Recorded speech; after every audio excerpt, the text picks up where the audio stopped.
Greetings everyone, this is Mike Wright, the Astro Sherpa, dropping in with the spatial report. And this report is a geological, geometrical, spatial orientation report. We're going to talk about time, space, and how time comes to an end, and we're going to show you that from multiple dimensions. So the chart is lined up to show you a perfect representation of the closing cycle of the moon. So I'm going to show you outside the moon right here on the midheaven in its final phase. So we just passed 270 degrees. So that's the final square point. So right here you can see this circle, 4 quarter segments, one where the sun's rising here, this first quarter, second quarter, so the full moon would be over here with this chart. Then you have the third quarter segment. So the moon has just passed that point. So it's in its closing waning phase, so light is diminishing. And when you look at the moon outside, you'll see that it's split in half. So that's a distinct phase recognition of a cycle. And when we see this moon, it's pointing to the east, towards the sun. So I know that it's a closing phase versus an opening phase where it'd be pointing to the west. So that's a visual understanding of time space.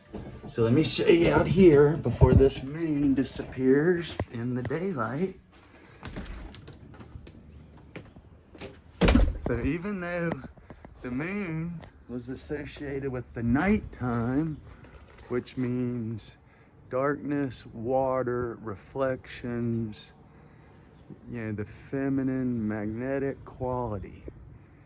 So we look at the relationship with the moon to the sun rising. So the sun is what gives us light, power, illumination. This is how we grow, how all life grows. But we need reflections to understand that. How do we grow? When do we grow? So the moon, when it meets up with the sun in a conjunction, so that's a new moon, that's in a specific part of our chart or time space. So we're looking at a model of the universe and its patterns. So from a geological perspective, we're seeing the circle of time space itself just looking over and over at the same cycles. Sun rises and it sets over here in the west. So that's the peak point. That's why that moon is divided in half. So you can tell a circle has an arc, rises on our eastern horizon, peaks right there,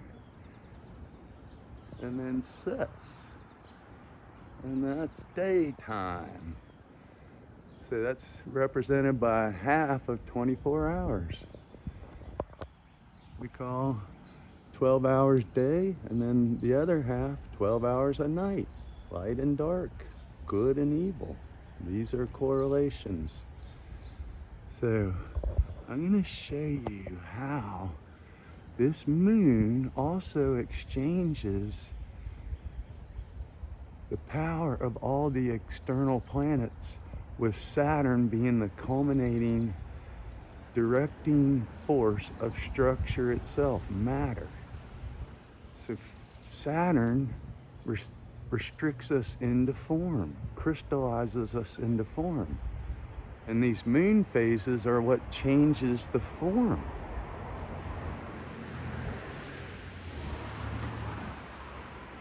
So what's wild is that moon right now is coming up. It's in Taurus, which is an exalted moon.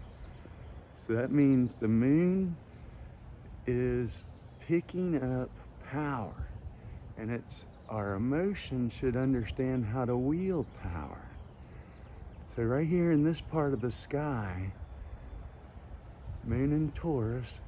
So next time, Gemini, we have Uranus at the end of Taurus, and then Mars is coming up on Jupiter right there in Gemini. So we'll see that in the early morning sky. And the next day, this moon's gonna meet up with Mars and Jupiter.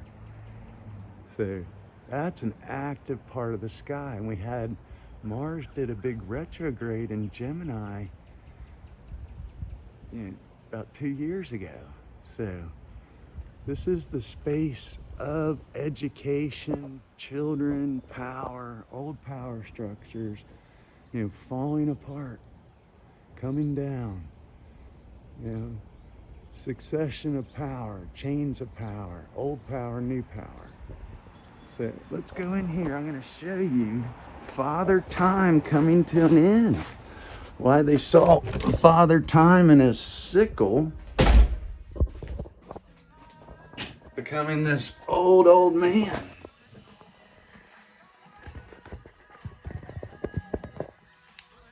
So from the solar system perspective, the macrocosm, what we call the heavenly man, these planets form a loop. So the first 7 went up to Saturn, visible to Saturn. Now Uranus, rarely, every super rare moment you can see Uranus visibly, but it's so rare as to, just like finding the golden fleece.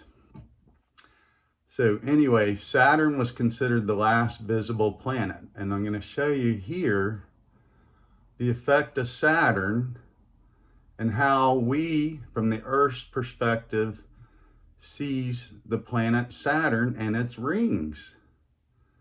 So what's completely wild is, from the Earth's point of view, and this was pointed out by a wonderful astrologer, Molly McCord, aka Molly McCordnett.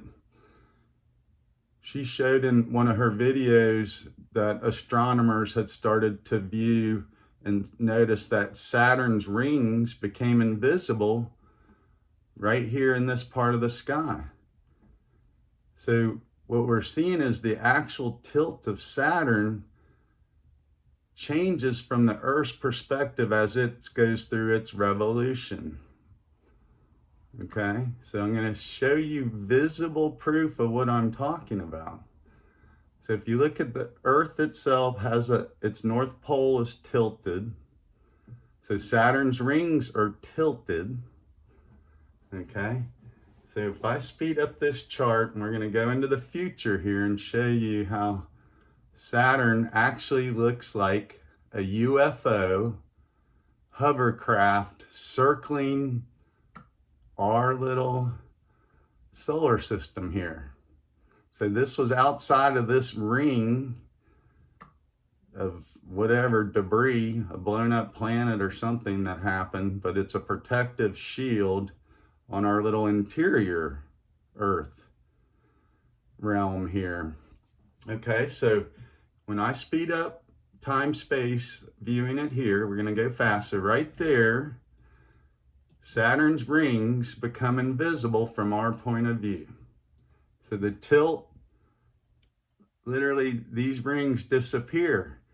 And suddenly we can also see Saturn's largest moon called Titan. So this is where you get the Battle of the Titans. So in old mythology, you had the Titans got overthrown by the children, Saturn's children, which were Neptune, Pluto, and Jupiter. So they inherited and took over Saturn's realm. So anyway, so as Saturn progresses, this is the beginning, Pisces, to Aries. So as we look right now, that's basically the spring equinox. So Saturn is coming to that part of the sky we call our spring equinox, and that Saturn's rings become invisible. So time, space begins anew. So, and you will see this, watch. So as Saturn starts to go around the ring, we now see Saturn's underbelly primarily from our point of view. See, it looks like a UFO flying around the circle. Okay, so if I pause this, now we're seeing the underbelly, underworld reflected of Saturn, and we can visibly see its rings here to the Earth, reflected through all these other planets, Mars, Venus, Mercury. So let's keep going forward. So right here, Saturn is coming to the first quarter of our universe viewpoint, right here. So that would be, okay, 2032. That will be a whole new segment of time-space. So right there, and Saturn will be meeting Uranus. Holy smokes. So the end of the 2020s into the beginning of 2032, we will be in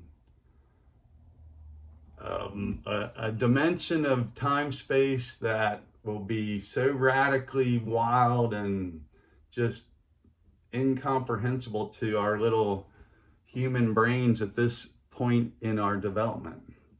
So all this shocking change and big energetic burst, the sun flares, this high intense energy hitting us is transforming our physical matter, where the molecules in our body can vibrate faster.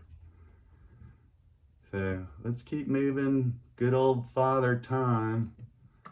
So what's cool, let me show you another viewpoint. This is where the wheel of time. So Saturn goes around. Saturn's like the shepherd of all the little children here. Jupiter being a sun, but Jupiter overthrew Saturn because it's bigger. And what's wild too is, let me show you another cool thing. So in this, as far as planets being exalted, or ruling their area of the sky. Okay, so if you look